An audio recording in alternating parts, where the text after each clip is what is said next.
So do y'all remember during the Activision Blizzard, acquisition trial with the FTC, where we actually discovered that somewhere, somehow, Call of Duty was worth about $800 million to PlayStation alone?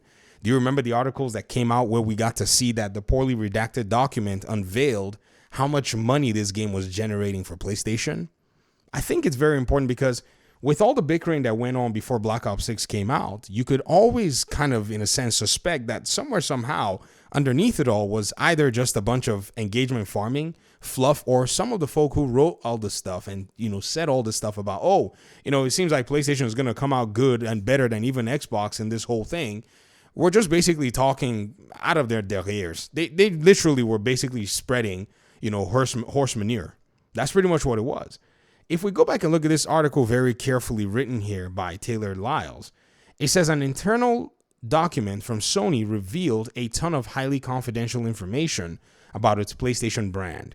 More specifically, we learned a lot about the Call of Duty revenues for PlayStation platforms alone.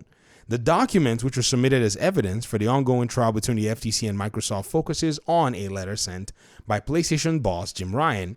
In the letter, which was poorly redacted, it mentions how much Call of Duty was worth to PlayStation alone. Specifically, the widely popular first-person shooter franchise directly generated over $800 million in the United States alone in 2021, according to the document.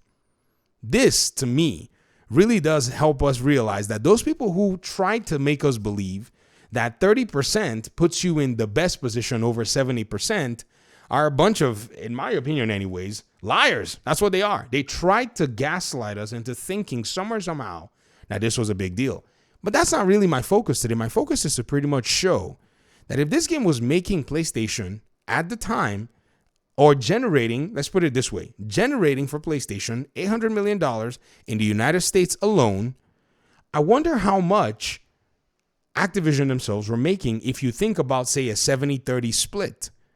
My guess is that game was basically generating over $1 billion just on PlayStation alone.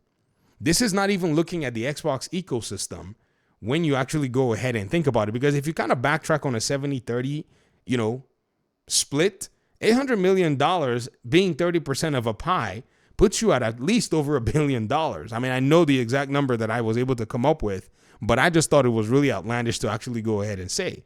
If you look at the redacted document, and IGN actually did show the stuff, they actually went ahead and tried to redact these numbers, but they did a poor job in being able to hide it from everybody.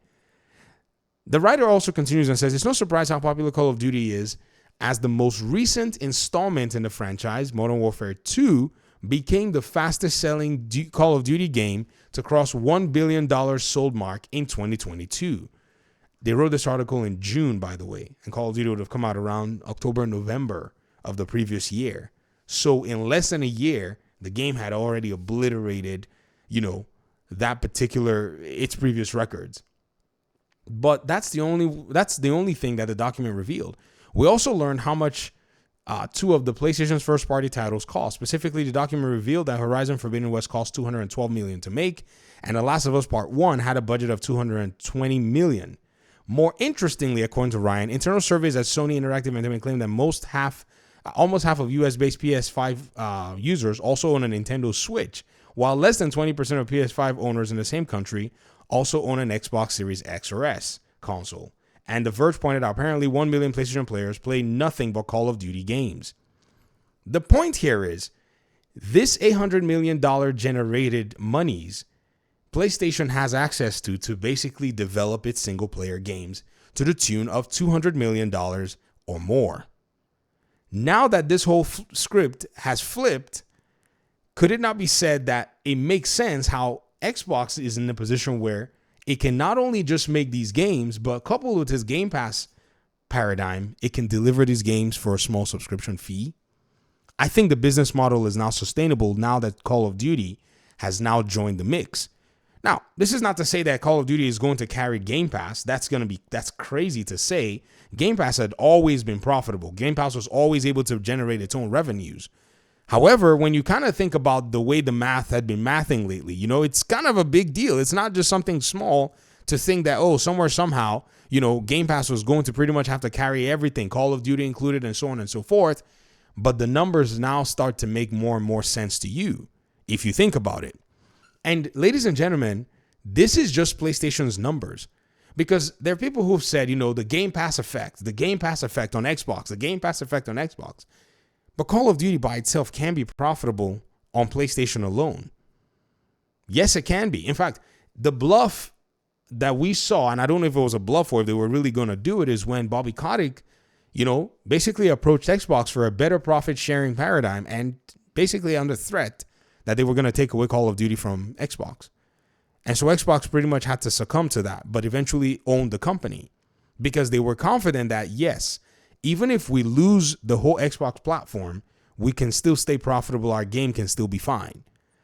And so with everything extra with Game Pass and everything extra with Xbox purchases and PC purchases, I now see a pathway for the Xbox ecosystem to be able to go ahead and fund and deliver these kinds of games on this service for Xbox gamers, because that funding is also capable. And even at 30%, by the way, that funding is able to deliver money into Sony's hands to make its single player games.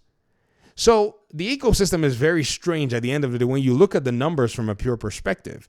Some people are finally concluding, or I guess they're coming up with this new conclusion right now, that, after expenses and everything, Xbox is going to end up with less than 30% than, PlayStation will. To which I laugh and say, man, that's got to be the most asinine thing I've ever heard in my life. You know what I mean? Because in their minds, they want to somehow see this 70% disappear so fast that they think in their heads that Xbox is not going to be able to go ahead and get anything out of here as profits. However, the reinvestment is showing itself, of which when you think about what Xbox is, it's basically a reinvestment into Microsoft's asset class. When you think about Activision, it's a reinvestment into Microsoft's asset class. Activision is a $70 billion asset. So to them, if they decide that tomorrow they want to sell Activision, someone's going to have to pony up at least, $70 to $90 billion to be able to take it off their hands, of which doesn't seem like they're interested in doing because that thing is a cash cow. Thanks so much for watching.